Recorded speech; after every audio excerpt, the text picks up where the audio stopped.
Okay, so topic is all about divide fractions using models.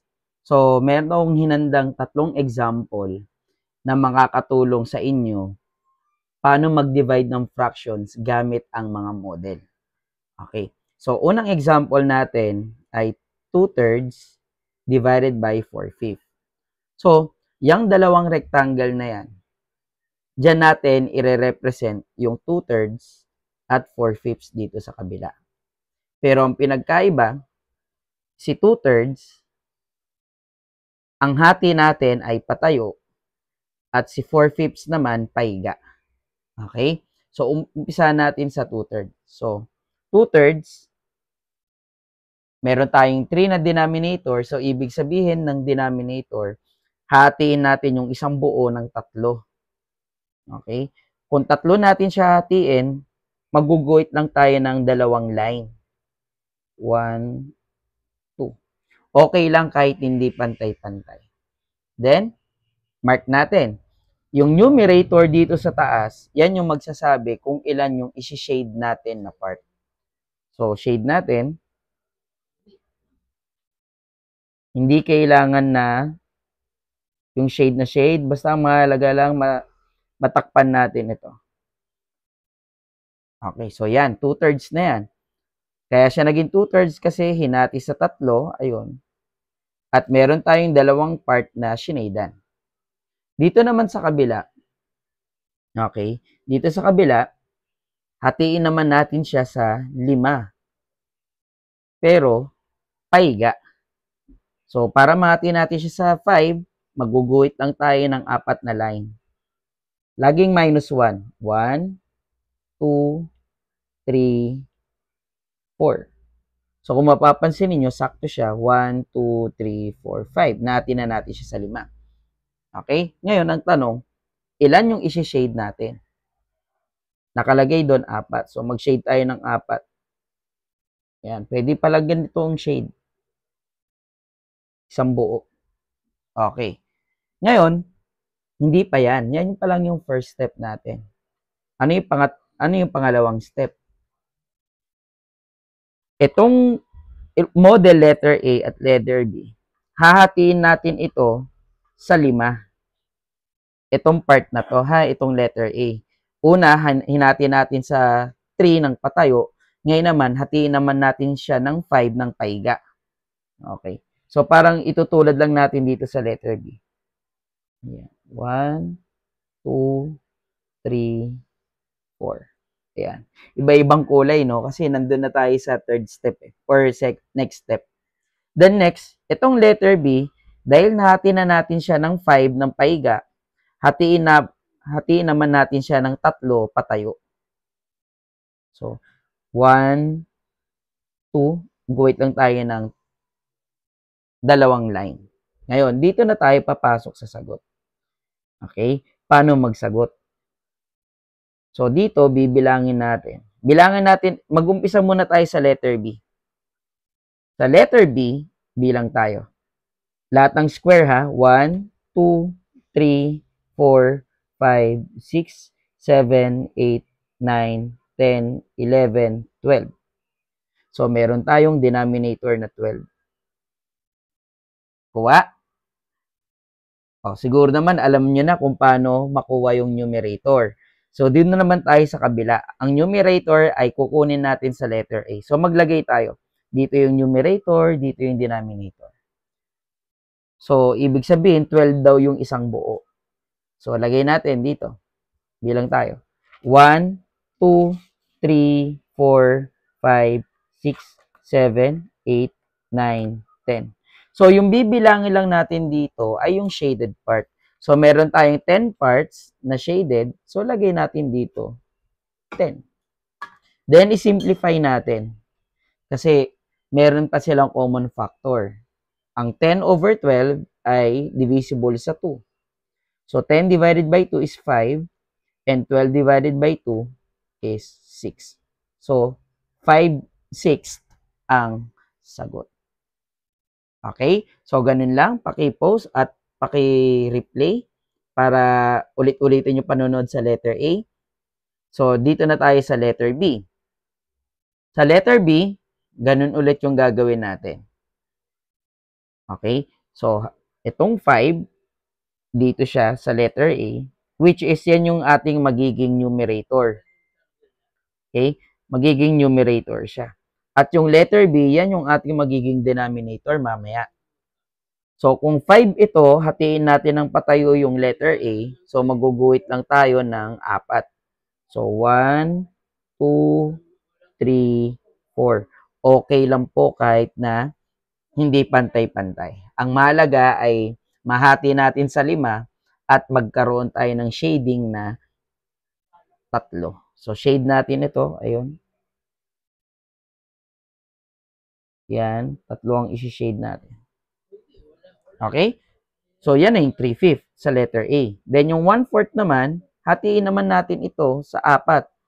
So, kung 4 natin siya hatiin, maglinya lang tayo ng 3. Kahit hindi pantay-pantay, okay lang po yan. So, ito na.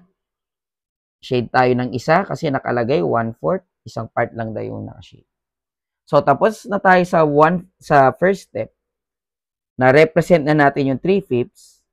Na-represent na natin yung 1/4. Ngayon, ito na. Hahatiin naman natin sila ng patayo at paiga. Itong letter A, hatiin natin siya ng paiga sa 4. Kasi dito yun eh. Ito. Naglagay ako yung color yellow. Hatiin natin sa 4. So, 1, 2, 3 linya lang. 3, sakto yan. At dito naman sa letter B, hatiin naman natin siya sa 5. So, magguguhit lang ako ng 4 na line ng patayo. 1, 2, 3, 4. Okay. Then, next, magsasagot na tayo. Gaya ng sabi ko, yung letter B, yan yung ating magiging denominator. Kulayin natin ng pink. Okay? So, bilang tayo. 1, 1, 2, 3, 4, 5. So, ang ating denominator ay 5. So, syempre, yung letter A daw, yan yung ating magiging numerator. Okay. Check natin. Gamit tayo ng blue. Blue na lang. So, 1, 2, 3, 4, 5. So, dahil sabi ko nga, yung denominator nagre-represent ng isang buo. So, pag nakalimang square tayo, isang buo yun. Kaya, ang mangyari, ito, bibilugan natin. Yan. So, meron tayong whole number. So, magmarka tayo dito sa baba. Isa. Bilang ulit tayo. 1, 2, 3, 4, 5. Okay? Then, mark natin. Ayan. Gamit tayo ng bang kulay. Ayan. Okay? So, another one ulit. Ilan ang natira? 1, 2. Doon natin ilalagay yung 2. Pero ito, nakabuo tayo ng dalawang whole number. So, kaya dito siya ilalagay. Kasi, itong binilugan ko na to sa baba, yan ay isang buo. Okay? So, gaya ng mga previous video natin, ang whole number ay dito nakalagay. Nakalutang. Yung iba, ganito ang pagkakasulat nila. Nilalakihan nila. Kahit alin naman dyan ay tama. Okay? So, yan yung letter B. Kung sakaling lumagpas ng denominator, ayun, gaya nito, 1, 2, 3, 4, 5, isang buo yun. At 1, 2, 3, 4, 5, nakakuha tayo ng dalawang buo at meron dalawang sobra. Ganito siya i-represent. Next, and last, letter C, 2/4 divided by 1/6. So, ganun pa rin, gaya ng kanina. Hatiin natin sa 4 na muna yung first, ito, letter A. Hatiin natin ng patayo. So, bilang lang tayo ng 3. 1, 2, 3. Para, kasi 4 yan. Then, shade tayo. Ilan ang shade-shadean? 2. Ayun. Okay. Next, 1/6. So, hatiin natin siya sa 5.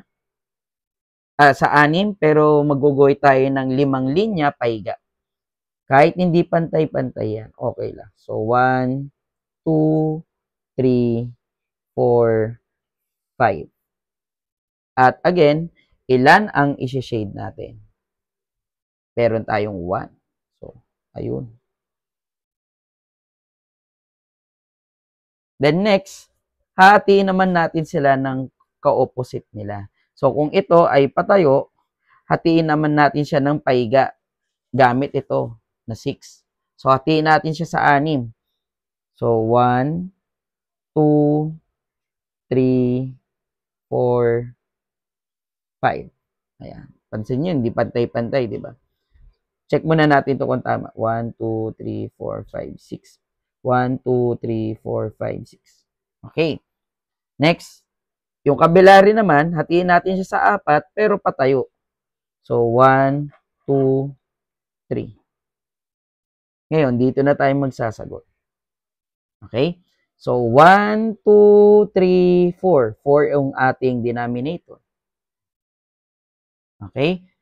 Ngayon, pagdating dito, magbilang tayo ng 4. Ano? So, 1.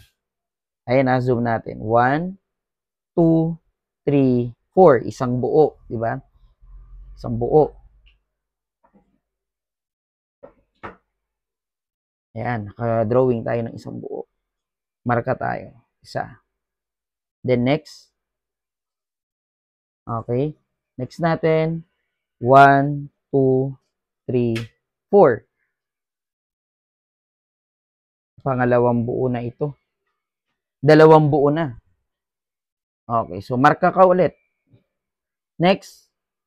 1, 2, 3, 4. Ayun. So, nakabuo ulit tayo. Nakatatlo na tayo na ano tawag dito na buo or whole number. So, meron tayong tatlong whole number. Pero walang natira dito sa side na to. Kaya mangyari, ang numerator natin ay 0. So, kakancel na natin to at ito lang ang magiging sagot. Kasi wala namang 0/4. Okay? So, yun lang. Sana nakatulong sa inyo yung topic natin. Okay? So, sa susunod, malalaman natin kung paano mag-solve ng fraction ng actual. Okay? So, wala na? Wala nang tanong? Okay. So, yun na. Sana makatulong sa inyo. Maraming salamat.